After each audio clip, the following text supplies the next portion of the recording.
Hi everyone. So இது வரைக்கும் நம்ம பார்த்த வீடியோவில் பார்த்தீங்கன்னா நம்ம ஏன் இந்த ஃபாஸ்ட் ஏபிஐ ஃபுல்லாக ப்ரிஃபர் பண்ணுறோன்றது ஒரு பேசிக்கான அண்டர்ஸ்டாண்டிங் இங்கே கிடச்சிருக்கோம். ஸோ இதுக்கு மேலே பார்த்தீங்கன்னா இன்னும் கொஞ்சம் டெக்னிக்கலாக போயிட்டு நம்ம எப்படி இம்ப்ளிமெண்ட் பண்ணலான்ற வரைக்கும் ஃபுல்லாகவே டீட்டெயில்டாக பார்ப்போம். ஸோ அதுக்கு முன்னாடி இனிமேல் நீங்கள் ஏஐ வித் ஆகாஷை சப்ஸ்கிரைப் பண்ணலாம்னு ஜஸ்ட் சப்ஸ்கிரைப் பண்ணிக்கோங்க. So now let's get started. இப்போ ஃபர்ஸ்ட்டாக நம்ம வந்து HTTP மெத்தட்ஸை பற்றி அண்டர்ஸ்டாண்ட் பண்ணிக்கலாம். ஸோ இது பேசிக்காக பார்த்தீங்கன்னா வெறும் ஃபாஸ்ட் ஏபிஐக்கு மட்டும் அப்ளிகபிள் இல்லை. இது காமனாக நீங்கள் எந்த ஒரு ப்ரோக்ராமிங் லாங்குவேஜில் எடுத்து ஏதாவது ஒரு ஏபிஐ பில்ட் பண்ணணும்னா இந்த ஒரு HTTP மெத்தட்ஸை பேஸ் பண்ணி தான் நீங்கள் எந்த ஒரு ஏபிஐ பில்ட் பண்ணுவீங்க. ஸோ அதை பற்றி இப்போ டீட்டெயில்டாக பார்ப்போம். இப்போ ஜஸ்ட் ஒரு எக்ஸாம்பிளுக்கு நான் விக்கிபீடியா வெப்சைட் போயிடுறேன். அங்கே போய்ட்டு நான் இந்த ஏபிஐ மட்டும் ட்ராக் பண்ணுறேன். இன்ஸ்பெக்ட் எலிமெண்ட் கொடுத்துட்டு எங்கள் நெட்வொர்க்குக்கு போனோடனே எனக்கு வந்து இங்கே ஏபிஐ ட்ராக் ஆக ஆரம்பிச்சிடும். ஸோ ஒன்ஸ் நான் இங்கே ஏதாவது ஒரு பட்டன் கிளிக் பண்ணுறேன், ஃபார் எக்ஸாம்பிள் இங்கே இங்கிலீஷ்னு கொடுத்த உடனே இங்கே என்னென்ன ஏபிஐ கால்லாம் நடக்கணுமோ அது எல்லாமே இங்கே நடக்க ஆரம்பிச்சிடும். ஸோ ஃபார் எக்ஸாம்பிள் இங்கே பார்த்தீங்கன்னா எனக்கு வந்து ஒரு 2 ஏபிஐ கால் நடந்துருக்கு. ஒன்று விக்கிபீடியாவுக்கு ஒன்று செனட் ஆஃப் கொலம்பியா அப்படின்ட்டு. ஸோ நான் இதை மட்டும் ஜஸ்ட் கிளிக் பண்ணுறேன். கிளிக் பண்ணி இங்கே பார்த்தீங்கன்னா ஃபர்ஸ்ட் பார்த்தீங்கன்னா இங்கே ரிக்வெஸ்ட் யூஆர்எல்னு ஒன்று இருக்குது இந்த ஜென்ரல் இந்த கேட்டகரியில். நான் ஜஸ்ட் இது கொஞ்சம் எக்ஸ்பேண்ட் பண்ணிக்கிறேன். இங்கே பார்த்தீங்கன்னா இங்கே யூஆர்எல் இருக்கும். ஸோ இதில் பார்த்தீங்கன்னா இந்த ஏபிஐ வேறு பார்த்தீங்கன்னா இது வந்து ஒரு பேஸ் யூஆர்எல் அப்படின்னு சொல்லுவாங்க. அண்ட் அதுக்கப்புறம் பார்த்தீங்கன்னா உங்களுக்கு ஸ்லாஷ் போட்டு நிறைய போய்கிட்டே இருக்கும். ஸோ இதெல்லாம் வந்து எண்ட் பாயிண்ட் அப்படின்னு நீங்கள் கன்சிடர் பண்ணிக்கலாம். ஸோ வந்து ஒரு கம்பெனியோ இல்லை ஏதாவது ஒரு கம்பெனியில் ஒரு ப்ராடக்ட் ரிலீஸ் பண்ணுறாங்கன்னா ஃபர்ஸ்ட் ஒரு பேஸ் யூஆர்எல் மாதிரி இந்த மாதிரி .org/API வேறு வச்சுருவாங்க. அதுக்கப்புறம் இந்த இது எல்லாமே மாற்றிக்கிட்டே இருப்பாங்க. ஸோ இதில் பார்த்தீங்கன்னா REST v1 அப்படின்னு வச்சுருக்காங்க. பேசிக்காக இது ஒரு ஸ்டாண்டர்டைஸ்டான ஒரு நேம் இல்லை, பட் இருந்தாலும் அவங்க வச்சுருக்காங்க. அண்ட் அதுக்கப்புறம் பார்த்தீங்கன்னா ஒரு எண்ட் பாயிண்ட்டாக அது அப்படியே கன்சிடர் ஆகிக்கிட்டே போகும். ஸோ இது நீங்கள் ஆட் பண்ணிக்கிட்டே போயிட்டே இருக்கலாம். ஸோ பேசிக்காக இங்கே என்ன அண்டர்ஸ்டாண்ட் பண்ணோன்னா ஃபஸ்ட்டு உங்களுக்கு ஒரு பேஸ் யூஆர்எல் இருக்கும் நீங்கள் எந்த வெப்சைட் போனாலுமே. அதுக்கப்புறம் இங்கே வந்து ரிக்வெஸ்ட் மெத்தடுன்னு ஒன்று இருக்கும். ஸோ இங்கே தான் உங்களுக்கு கெட் போஸ்ட் அந்த மாதிரி இருக்கும். அதை பற்றி இப்போ டீட்டெயிலாக டிஸ்கஸ் பண்ணுவோம். ஸோ இந்த HTTP மெத்தட்ஸ்ன்றது என்ன மீன் பண்ணுறது பார்த்தீங்கன்னா இந்த ரிக்வெஸ்ட் மெத்தட் அதுதான் இங்கே வந்து ஃபுல்லாகவே மீன் பண்ணுது. ஸோ அதை நம்ம இப்போ ஈஸியாக அண்டர்ஸ்டாண்ட் பண்ணிக்கலாம் எப்படி இது ஒர்க் ஆகுதுன்ட்டு. இப்போ பேசிக்காக பார்த்தீங்கன்னா இந்த HTTP மெத்தட்ஸில் நிறைய HTTP மெத்தட்ஸ் இருக்குது. பட் காமனாக பார்த்தீங்கன்னா ஒரு 4-5 மெத்தட் தான் நம்ம வந்து ப்ரிடாமினட்டாக யூஸ் பண்ணுற மாதிரி இருக்கும். ஸோ அதை பற்றி மட்டும் நம்ம ஃபுல்லாக டீட்டெயிலாக இங்கே டிஸ்கஸ் பண்ணலாம். அண்ட் நான் ஃபஸ்ட்டே சொன்ன மாதிரி இந்த HTTP மெத்தட் பார்த்தீங்கன்னா வெறும் ஃபாஸ்ட் ஏபிஐக்கு மட்டும் ஸ்பெசிஃபிக்கானது இல்லை. எந்த ஒரு ஃப்ரேம் ஒர்க்காக இருந்தாலும் சரி, இல்லை எந்த ஒரு லாங்குவேஜில் நீங்கள் கிரியேட் பண்ணாலுமே இந்த மெத்தட்ஸ் தான் யூஸ் பண்ணுவோம். ஸோ ஜஸ்ட் ஒரு எக்ஸாம்பிளோட நம்ம அண்டர்ஸ்டாண்ட் பண்ணிக்கலாம். ஸோ ஃபார் எக்ஸாம்பிள் இங்கே நான் ஒரு பேஸ் யூஆர்எல் மாதிரி கொடுத்துருக்கேன். இதில் பார்த்தீங்கன்னா HTTPSன்னு போட்டு ஒரு // போட்டு mybooks.com அப்படின்ட்டு இருக்கு. ஸோ பேசிக்காக இந்த mybooks.comல தான் உங்கள் டொமைன் நேம் ஏதாவது வர மாதிரி இருக்கும். ஸோ ஃபார் எக்ஸாம்பிள் amazon.com இல்லை flipkart.com அந்த மாதிரி எல்லாமே இங்கே தான் அந்த பேஸ் யூஆர்எல் தான் வர மாதிரி இருக்கும். ஸோ அதுதான் அந்த டொமைன் நேம்ன்ட்டு. அண்ட் அதுக்கு முன்னாடி தான் இந்த HTTPSன்ற இந்த மெத்தட்ஸ்லாம் வரும். ஸோ பேசிக்காக இந்த HTTPன்றது பார்த்தீங்கன்னா ஒரு ப்ராப்பரான வே பிட்வீன் உங்களோட ஃப்ரண்ட் எண்டுக்கும் பேக் எண்டுக்கும் அந்த கம்யூனிகேட் ஆகிறதுக்கான ஒரு ப்ராப்பரான ஒரு ப்ரோட்டோகால் மாதிரி அவங்க செட் பண்ணியிருப்பாங்க. ஸோ பேசிக்காக HTTP தான் சொல்லுவாங்க, ஹைப்பர் டெக்ஸ்ட் ட்ரான்ஸ்ஃபர் ப்ரோட்டோகால்ன்ட்டு. சில வெப்சைட்டில் பார்த்தீங்கன்னா வெறும் HTTP இருக்கும், சில வெப்சைட்டில் HTTPSன்னு இருக்கும். பட் என்ன கேட்டிங்கன்னா மோஸ்ட் ஆஃப் த வெப்சைட்டில் எஸ்ன்னு இருக்கும். பிகாஸ் இங்கே தான் உங்களுக்கு செக்யூரான வேல உங்களுக்கு அந்த கம்யூனிகேஷன் நடக்கிறதுக்காக. ஸோ இப்போ நீங்கள் ஏதாவது ஒரு ப்ரௌசரில் போய் ஒரு யூஆர்எல்ல போய் சர்ச் பண்ணிங்கன்னா ஃபர்ஸ்ட் நீங்கள் சும்மா செலக்ட் பண்ணிங்கன்னா உங்களுக்கு அந்த விசிபிளாக இருக்காது. ஏதாவது ஒரு ஆரோ மார்க்கை கிளிக் பண்ணிங்கன்னா உங்களுக்கு இங்கே HTTPS அப்படின்ற வரும். ஸோ பேசிக்காக இந்த வெப்சைட் ஆக்சஸ் பண்ணுறது இன்னும் கொஞ்சம் செக்யூர்டாக இருக்குன்ற அர்த்தம். ஸோ சிமிலராக இந்த வெப்சைட்டு போய் காட்டுறேன். இப்போ விக்கிபீடியாலே போய் பார்த்துட்டு நான் அந்த ஆரோ மார்க்கை கிளிக் பண்ணோன்னே எனக்கு இங்கே HTTPSன்னு வருது. ஸோ இனிமேல் இது வந்து செக்யூரான வெப்சைட் அப்படின்ட்டு நமக்கு இங்கே விசிபிளாக தெரியும்.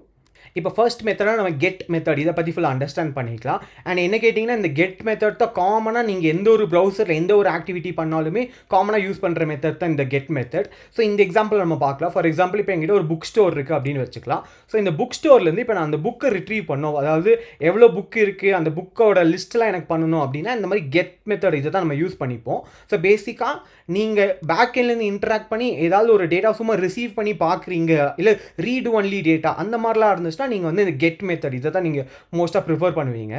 ஸோ இப்போ நம்ம ஜஸ்ட் இந்த விக்கிபீடியா எக்ஸாம்பிளே போய் பார்ப்போம். ஸோ அதே மாதிரி நான் வந்து இன்ஸ்பெக்ட் எலிமெண்ட் கொடுத்துட்டு அந்த இது நான் போகிறேன். ஜஸ்ட் ஒரு ரெஃப்ரெஷ் மட்டும் பண்ணிக்கிறேன்.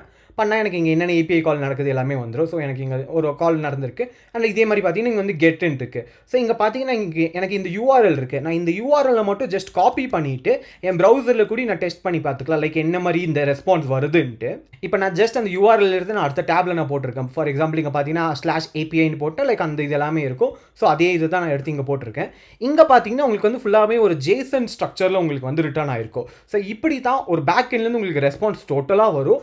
அதை நீங்கள் மாடிஃபை பண்ணி நீங்கள் ஃப்ரண்ட் எண்ட்க்கு ஏற்ற மாதிரி நீங்கள் மாற்றிருப்பீங்க. ஸோ இன்கேஸ் உங்களுக்கு இந்த JSON ஸ்ட்ரக்சர் பற்றி உங்களுக்கு ஒன்றும் தெரியாது, JSON என்னென்னு தெரியாதுன்னா நான் இதுக்கு ஒரு செப்பரேட்டர் ஒரு பிகினர் ஃப்ரெண்ட்லி ஒரு வீடியோ போட்டிருக்கேன். மேபி நான் அந்த ஐ பட்டனோ ஆர் இல்லாட்டி அந்த டிஸ்கிரிப்ஷனில் கொடுத்துருங்க, ஜஸ்ட் செக் பண்ணி பார்த்துக்கோங்க. ஸோ இங்கே பார்த்தீங்கன்னா நமக்கு வந்து இங்கே நிறைய டீட்டெயில்ஸ் இங்கே லிஸ்ட் ஆகுது. பட் நமக்கு அந்த யூசருக்கு என்ன தேவையோ அது மட்டும் நம்ம இந்த கீயை வச்சு நம்ம எக்ஸ்ட்ராக்ட் பண்ணி அதை நம்ம இந்த யூசர் இன்டர்ஃபேஸில் நம்ம காட்டிக்கலாம். ஸோ இப்படி தான் ஜஸ்ட் ஒரு கெட் கால்ன்றது ஒர்க் ஆகும். ஸோ பேசிக்காக ஒன்றும் சிம்பிள் இல்லை, சிம்பிளான ஒரு விஷயம் தான். நீங்கள் ஏதாவது ஒரு இன்ஃபர்மேஷனை ஜஸ்ட் ரீட் பண்ணுறீங்க அப்படின்னா நீங்கள் வந்து இந்த மாதிரி கெட் காலை நீங்கள் யூஸ் பண்ணிப்பீங்க. அண்ட் இப்போ நம்மளோட எக்ஸாம்பிளுமே நம்ம இந்த பேஸ் யூஆர்எல் வச்சு நம்ம இந்த எப்படி இதுக்கான ஒரு ஏபிஐ கிரியேட் பண்ணியிருப்போம்னு பார்த்தீங்கன்னா 2 வகையில் பண்ணிக்கலாம். ஐதர் லைக் mybooks.com/ இங்கே ஏபிஐன்னு போட்டு அப்படி கூட நீங்கள் பண்ணிக்கலாம். பட் ஒரு ப்ரிஃபரபிள் வேயாக பார்த்தீங்கன்னா லைக் HTTPSன்னு போட்டு API டாட் அப்புறம் உங்கள் டொமைனே அப்புறம் ஸ்லாஷ்ன்னு போட்டு இதில் வந்து நம்ம புக்ஸை மட்டும் தான் நம்ம எடுக்க போகிறோம். ஸோ இங்கே வந்து ஜஸ்ட் புக்ஸ் அப்படின்னு கொடுத்தனாலே இந்த மாதிரி வெப்சைட்டை நீங்கள் ஆக்சஸ் பண்ணும்போது உங்களுக்கு அந்த லிஸ்ட் ஆஃப் புக்ஸை வந்து உங்களுக்கு விசிபிளாக தெரிஞ்சிடும். ஸோ இது இப்படி தான் நீங்கள் ஒரு கெட் காலை இப்படி தான் ஒரு யூஆர்எல் நீங்கள் டிசைன் பண்ணுவீங்க. இப்போ செகண்ட் மெத்தடாக நம்ம போஸ்ட் மெத்தடை பற்றி டிஸ்கஸ் பண்ணுவோம். ஸோ போஸ்ட் எங்கே பேசிக்காக யூஸ் ஆகும்னு பார்த்தீங்கன்னா நீங்கள் ஏதாவது ஒரு புது டேட்டாவை அப்டேட் பண்ணுறீங்க ஒரு கிரியேட் பண்ணுறீங்க அப்படின்னா நீங்கள் இந்த மாதிரி போஸ்ட் மெத்தடை யூஸ் பண்ணிப்பீங்க. ஸோ இன்னும் ஒரு சிம்பிளான எக்ஸாம்பிள் சொல்லணும்னா நீங்கள் ஏதாவது ஒரு யூசர் நேம் ஃபார் எக்ஸாம்பிள் ஏதாவது ஒரு வெப்சைட்டில் உங்களுக்கு வந்து லாகின் பண்ண சொல்கிறாங்க அப்படின்னா நீங்கள் அந்த யூசர் நேம் பாஸ்வேர்ட் இப்போ தான் புதுசாக க்ரியேட் பண்ணுறீங்க ஏன்னா அதுக்கப்புறம் க்ரியேட் அக்கௌண்ட் அப்படிலாம் கொடுத்தீங்கன்னா அங்கே தான் உங்களுக்கு வந்து இந்த போஸ்ட் கால்ன்றது அதாவது போஸ்ட் மெத்தட்ன்றது ஃபுல்லாக யூஸ் ஆகும். ஸோ இந்த கேஸில் நம்மளோட எக்ஸாம்பிள் எப்படி இருக்குன்னு பார்த்தீங்கன்னா லைக் இன்கேஸ் ஏதாவது ஒரு புக்கை நீங்கள் ஆட் பண்ண போகிறீங்க அப்படிலாம் இருந்துச்சுன்னா இந்த மாதிரி போஸ்ட் மெத்தடை யூஸ் பண்ணி நீங்கள் பண்ணிக்கலாம். இப்போ நம்ம ஜஸ்ட் இந்த விக்கிபீடியா வெப்சைட்லேயே நம்ம போய் பார்த்துக்கலாம் எப்படின்ட்டு. ஃபார் எக்ஸாம்பிள் இங்கே பார்த்தீங்கன்னா லாகின்ற ஒரு பட்டன் இருக்குது. ஸோ இதை நான் ஜஸ்ட் கிளிக் பண்ணிக்கிறேன். இப்போ நான் கிளிக் பண்ணிட்டு நான் ஒரு டம்மியான ஒரு யூசர் நேம் மட்டும் கொடுக்குறேன். லைக் கொடுத்துட்டு நம்ம ஜஸ்ட் லாகின் பண்ணி ட்ரை பண்ணி பார்க்கலாம் இங்கே எப்படி பேக் எண்டில் ஒரு கால் போகுதுன்ட்டு. ஸோ இப்போ நான் ஜஸ்ட் இங்கே லாகின் கொடுத்த உடனே லைக் எனக்கு வந்து இங்கே ஒரு ஏபிஐ கால் போயிடுச்சு. கன்ஃபார்ம் இதுக்கு வந்து இன்கரெக்ட்னு தான் இருக்கும். பட் நம்ம இங்கே ஏபிஐ மட்டும் பார்த்துக்கலாம். ஸோ இங்கே ஏபிஐ பார்த்துக்கப்புறம் இங்கே பார்த்தீங்கன்னா உங்களுக்கு இந்த ரிக்வெஸ்ட் மெத்தட் பார்த்தீங்கன்னா போஸ்ட்னு இருக்கும். அண்ட் அதே மாதிரி நான் இந்த யூஆர்எல்ல காப்பி பண்ணி நான் ப்ரௌசரில் போட்டேன்னா எனக்கு இது ஒர்க் ஆகாது. நான் இப்போ ஜஸ்ட் இது காப்பி பண்ணி வேறு ஒரு டேபில் போட்டோடனே பார்த்தீங்கன்னா லைக் இங்கே பார்த்தீங்கன்னா the request method was not allowed for this post method அப்படின்னு வந்திருக்கு. ஸோ நான் ஃபஸ்ட் சொன்ன மாதிரியே தான் இது வந்து போஸ்ட் மெத்தட் இந்த மாதிரி ப்ரௌசரில் உங்களுக்கு ஒர்க் ஆகாது. ஸோ இந்த மாதிரி போஸ்ட் மெத்தடை நீங்கள் டெஸ்ட் பண்ணி பார்க்கணும் அப்படின்னா நீங்கள் ஐதர் இந்த மாதிரி போஸ்ட் மேன் இல்லை இந்த மாதிரி ஸ்வாகர் அந்த மாதிரி ஏதாவது ஒரு ஏபிஐ டெஸ்டிங் டூலை யூஸ் பண்ணி தான் இந்த மாதிரி போஸ்ட் காலை டெஸ்ட் பண்ணி பார்க்கலாம். ஸோ ஃபர்ஸ்ட் ஆஃப் ஆல் இங்கே பார்த்தீங்கன்னா நீங்கள் கெட்ன்ற இந்த மெத்தட் மட்டும்தான் உங்களால் ப்ரௌசரில் ஆக்சஸ் பண்ண முடியும். வேறஸ் இந்த போஸ்ட்ன்ற மெத்தட் இல்லை இதுக்கப்புறம் வேறு எல்லா மெத்தடுமே பார்த்தீங்கன்னா உங்களால் ப்ரௌசரில் ஆக்சஸே பண்ண முடியாது. ஸோ அதுக்கு தான் இந்த மாதிரி ஏபிஐ டெஸ்டிங் டூலை யூஸ் பண்ணி பண்ணுற மாதிரி இருக்கும். ஸோ இப்போ நம்மளோட எக்ஸாம்பிளுக்கே வருவோம். ஸோ இப்போ வந்து நம்ம வந்து ஒரு புக்கை ஆட் பண்ணுறோம் அப்படின்னா ஸோ நம்ம ஃபர்ஸ்ட் பண்ண மாதிரி அதே தான் அந்த கெட் காலில் நம்ம இந்த மாதிரி ஏபிஐ டிசைன் பண்ணமோ அதே மாதிரி போட்டு அதுக்கப்புறம் இங்கே ஒரு ஐடியை கொடுத்துருவோம். ஸோ ஃபார் எக்ஸாம்பிள் இங்கே வேறு ஏதோ ஒரு புக் இருக்குன்னா லைக் அதுக்குன்னு ஒரு ஐடியை நம்ம ஸ்பெசிஃபிக்காக நம்ம மென்ஷன் பண்ணிடுவோம். இப்போ பார்த்தீங்கன்னா இந்த யூஆர்எல் இந்த 1 அது மட்டும் நீங்கள் கொடுக்க மாட்டீங்க எந்த ஒரு போஸ்ட் காலாக இருந்தாலும். ஸோ பேசிக்காக ஒரு போஸ்ட் காலுக்கு பார்த்தீங்கன்னா ஒரு பாடியில் நீங்கள் ஏதாவது ஒரு டேட்டா சென்ட் பண்ணுற மாதிரி இருக்கும். ஸோ இந்த கேஸில் பார்த்தீங்கன்னா இப்போ ஒரு நியூ புக்கு ஆட் பண்ணணும்னு பார்த்தீங்கன்னா லைக் எனக்கு வந்து அந்த புக்கோட நேம் அண்ட் அதோட ஆத்தர் எல்லாமே தேவைப்படுது. அதே மாதிரி ஐடி கண்டிப்பாக இங்கே தேவைப்படும். ஸோ இது எல்லாமே நான் வந்து ஒரு JSON ஃபார்மேட்டில் ஸ்ட்ரக்சர் பண்ணிவிட்டு அதுக்கப்புறம் இது வந்து ஒரு பாடியோட ரெஸ்பான்ஸாக நான் இந்த ஏபிஐக்கு சென்ட் பண்ணுவேன். சென்ட் பண்ணக்கப்புறம் அது ஐதர் ஏதாவது ஒரு டேட்டா பேஸோட கனெக்ட் ஆகிருக்கும். ஸோ அங்கே போய் அது அப்டேட் ஆகிட்டு நமக்கு வந்து அப்புறம் ரிட்டர்ன் பண்ணும் இந்த மாதிரி டேட்டாவை சக்ஸஸ்ஃபுல்லாக இன்ஜெஸ்ட் ஆகிடுச்சு இல்லை ஆகலைன்னா ஆகலை அந்த மாதிரி நமக்கு வந்து ரிட்டர்ன் பண்ணிடும். ஸோ இப்போ என்ன கேட்டிங்கன்னா ப்ரிடாமினெண்ட்டாக மோஸ்ட்டாக இந்த மாதிரி கெட் அண்ட் போஸ்ட் இந்த 2 மெத்தட் தான் நம்ம எல்லா இடத்துலையும் யூஸ் பண்ணுற மாதிரி இருக்கும். அண்ட் இதுக்கப்புறம் வர மெத்தட்ஸ் எல்லாமே சிம்பிள் தான். இதை 2 பேஸ் பண்ணிவிட்டு அது எல்லாமே இருக்குன்னு வச்சுக்கலாம். இப்போ தேர்ட் மெத்தடாக நம்ம புட்டை பற்றி டிஸ்கஸ் பண்ணலாம். ஸோ புட்டு பேசிக்காக பார்த்தீங்கன்னா போஸ்ட் மாதிரியே தான் இருக்கும். பட் ஒரே ஒரு சின்ன வித்தியாசம் என்னன்னா இது வந்து ஏதாவது ஒரு கரண்ட்டாக எக்ஸிஸ்டிங்காக உங்களோட டேட்டா பேஸ்லேயே இல்லை எங்கேயாவது ஸ்டோர் பண்ணி வச்சுருந்தீங்கன்னா அது ஃபுல்லாகவே ரீப்ளேஸ் ஆயிரும். ஸோ ஃபார் எக்ஸாம்பிள் இங்கே எப்படி நம்ம போஸ்ட் மெத்தடில் இப்போ ஏதாவது ஒரு புது புக்கை இங்கே ஆட் பண்ணியிருக்கோமோ இந்த புக்கில் இந்த ஐடியை தவிர மற்றது எல்லாமே நம்ம ரீப்ளேஸ் பண்ணோம்னா இந்த மாதிரி புட்டுன்ற இந்த மெத்தடை யூஸ் பண்ணிக்கும். ஸோ அதே மாதிரி தான் இதே யூஆர்எல் தான் கொடுப்பீங்க, இதே மாதிரி JSON ஸ்ட்ரக்சர் தான் கொடுப்பீங்க.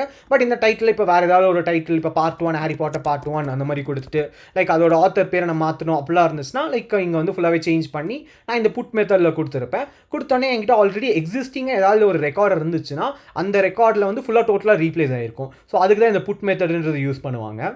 இப்போ ஃபோர்த்தாக பார்த்தீங்கன்னா பேட்ச்ன்ட்டு ஒரு மெத்தட் இருக்குது. ஸோ இதுவுமே ஆல்மோஸ்ட் லைக் அதே புட் அண்ட் போஸ்ட் மாதிரியே தான் இருக்கும். பட் இதில் ஒரு சின்ன வித்தியாசம் என்னென்னு பார்த்தீங்கன்னா லைக் நீங்கள் என்டையர் ரெக்கார்டை நீங்கள் அப்டேட் பண்ணுறதுக்கு பதிலாக ஒரே ஒரு single part of the record update பண்ணணும்னா நீங்கள் வந்து இந்த மாதிரி பேட்ச் யூஸ் பண்ணியிருக்கலாம். ஸோ ஃபார் எக்ஸாம்பிள் நீங்கள் உங்களோட யூசர் ஐடி உங்களோட அக்கௌண்ட்டில் வந்து வெறும் பாஸ்வேர்டு மட்டும் சேஞ்ச் பண்ணணும் அப்போலாம் இருந்துச்சுன்னா ஆல்ரெடி உங்ககிட்ட எக்ஸிஸ்டிங் பாஸ்வேர்டு இருக்குது அதை நீங்கள் சேஞ்ச் பண்ணணும் அப்படிலாம் இருந்துச்சுன்னா இந்த மாதிரி பேட்ச்ன்ற இந்த மெத்தட் கூட நீங்கள் யூஸ் பண்ணி நீங்கள் பண்ணிக்கலாம்.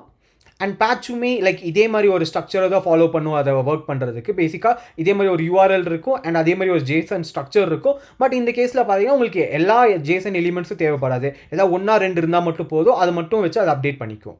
அண்ட் ஃபைனலாக பார்த்தீங்கன்னா டெலீட்ன்ற ஒரு மெத்தட் இருக்கும். ஸோ இது பேசிக்காக ஜஸ்ட் ஏதாவது ஒரு இன்ஃபர்மேஷன் வேணாம், இல்லை ஏதாவது ஒரு அக்கௌண்ட் வேணாம் அப்படின்னா நீங்கள் ஜஸ்ட் டெலீட்ன்ற இந்த மெத்தட் யூஸ் பண்ணி நீங்கள் பண்ணிக்கலாம். ஸோ இந்த கேஸில் ஏதாவது இந்த புக்கை நம்ம ரிமூவ் பண்ணோம் அப்படின்னா லைக் இந்த யூஆர்எல்ல டெலீட்ன்ற அந்த HTTP மெத்தட்ஸ் இருந்துச்சுன்னா அது உங்களுக்கு ஆட்டோமேட்டிக்காக ரிமூவ் ஆயிரும். இப்போ நம்ம நெக்ஸ்ட்டாக லைக் இந்த HTTP ஸ்டேட்டஸ் கோடை பற்றி நம்ம ஜஸ்ட் அண்டர்ஸ்டாண்ட் பண்ணிக்கலாம். ஸோ பேசிக்காக இந்த HTTP ஸ்டேட்டஸ் கோட் பார்த்தீங்கன்னா ஒரு 3 கோட் இங்கே மென்ஷன் ஆகும். ஸோ லைக் ஒன்றா 100 இல்லை 200 அந்த சீரீஸில் வரும். ஸோ பேசிக்காக 100 to 500 வரை இருக்கும். ஸோ ஜஸ்ட் 1xx அப்படின்னு கொடுத்துருக்கேன். லைக் 101 102 அந்த மாதிரி போகும். அதே மாதிரி 2xxனா 201 202 அந்த மாதிரி வரும். அண்ட் அன்டில் லைக் 500 வரை லைக் 500 சீரீஸ் வரை உங்களுக்கு போய்கிட்டே இருக்கும்.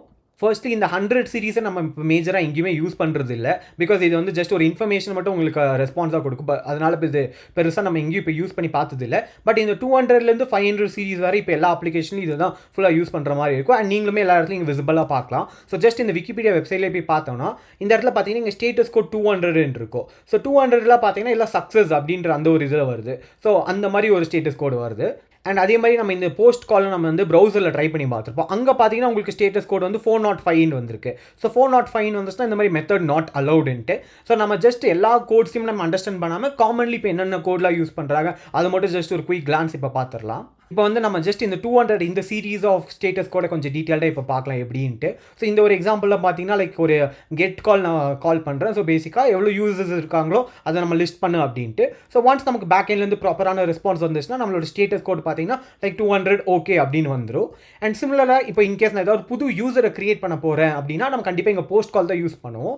ஸோ ஒன்ஸ் அது பேக் எண்டில் போய் ப்ராசஸ் ஆகி அதெல்லாம் சக்ஸஸ்ஃபுல்லாக கிரியேட் ஆயிடுச்சுன்னா எனக்கு வந்து 201 அப்படின்ற அந்த ஸ்டேட்டஸ் கோட் வரும்.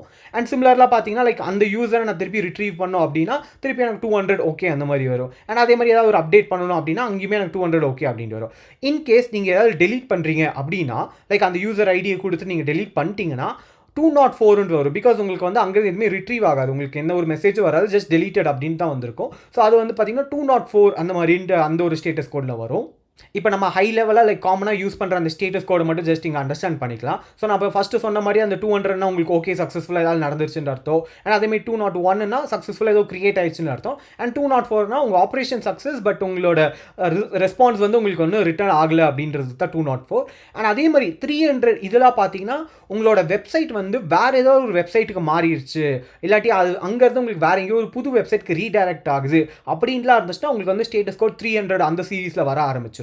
அண்ட் நெக்ஸ்ட் பார்த்தீங்கன்னா இந்த 400. ஸோ இந்த 400 சீரீஸில் நீங்கள் நிறைய இடத்துல நீங்கள் என்கவுண்டர் பண்ணியிருப்பீங்கன்னு நினைக்கிறேன். ஸோ இன்கேஸ் உங்களோட இடத்துலேருந்து இப்போ நீங்கள் வேறு ஏதாவது ஒரு யூசர் நேம் பாஸ்வேர்ட் தப்பாக ஏதாவது கொடுத்துட்டீங்க அப்படிலாம் இருந்துச்சுன்னா உங்களுக்கு வந்து இந்த 400 சீரீஸில் தான் உங்களுக்கு ஃபுல்லாகவே வரும். அண்ட் சிமிலர்லி இப்போ ஏதாவது ஒரு வெப்சைட் வந்து வேலிடாக இல்லை, அது உங்களுக்கு ஒழுங்காக போகலன்னா இந்த 404 இந்த ஒரு ஸ்டேட்டஸ் கோட் தான் உங்களுக்கு ரிட்டர்ன் ஆயிருக்கும். ஸோ பேசிக்காக உங்கள் சைட்லேருந்து ஏதாவது ஒரு பிரச்சனை நடந்துருச்சு அப்படின்னா இந்த மாதிரி 400 சீரீஸில் வரும் உங்களுக்கு எல்லா ரெஸ்பான்ஸும். அண்ட் ஃபைனலாக இந்த 500 சீரீஸ் பார்த்தீங்கன்னா ஒரு சர்வர் சைடில் ஏதாவது எரர், ஃபார் எக்ஸாம்பிள் இப்போ ஒரு வெப்சைட்டை நிறைய பேர் ஆக்சஸ் பண்ணிக்கிட்டே இருக்காங்க, அந்த இடத்துல இந்த மாதிரி இன்டர்னல் சர்வர் எரர் அந்த மாதிரிலாம் வரும். மோஸ்ட் இந்த மாதிரி கவர்மெண்ட் வெப்சைட்லாம் நீங்கள் பார்த்துருப்பீங்க. நீங்கள் நிறைய பேர் அந்த இப்போ ஃபார் எக்ஸாம்பிள் நீங்கள் ஏதாவது ஒரு ரிசல்ட்டை செக் பண்ண போகிறீங்க அந்த மாதிரிலாம் இருந்துச்சுன்னா நிறைய பேர் அட் அ டைமில் ஒரு சர்வரை நீங்கள் ஆக்சஸ் பண்ணுவீங்க. ஸோ அந்த இடத்துல இந்த மாதிரி சர்வர் ரொம்ப லோடு தாங்க முடியாமல் அது மாதிரி இன்டர்னல் சர்வர் எரர்னு கொடுக்கும். ஸோ அந்த இடத்துல இந்த மாதிரி ஸ்டேட்டஸ் கோட்லாம் பார்த்தீங்கன்னா 500 ரிட்டர்ன் ஆகும். ஸோ இப்போ ஒரு பேசிக்கான ஒரு HTTP மெத்தட்ஸ் தான் என்ன, HTTP ஸ்டேட்டஸ் கோட்ஸ்னா என்னன்ற ஒரு அண்டர்ஸ்டாண்டிங் வந்திருக்குன்னு நம்புறேன். ஸோ இதை வந்து நம்ம ஒரு கோட் வைஸாக நம்ம எப்படி இம்ப்ளிமெண்ட் பண்ணலான்றது அப்கமிங் வீடியோஸில் பார்ப்போம். ஸோ அதுக்கு முன்னாடி இதில் ஏதாவது ஒரு டவுட் இல்லை ஏதாவது ஒரு கிளாரிஃபிகேஷன் தேவைன்னா just let me know in the comments. And thanks for வாட்சிங்.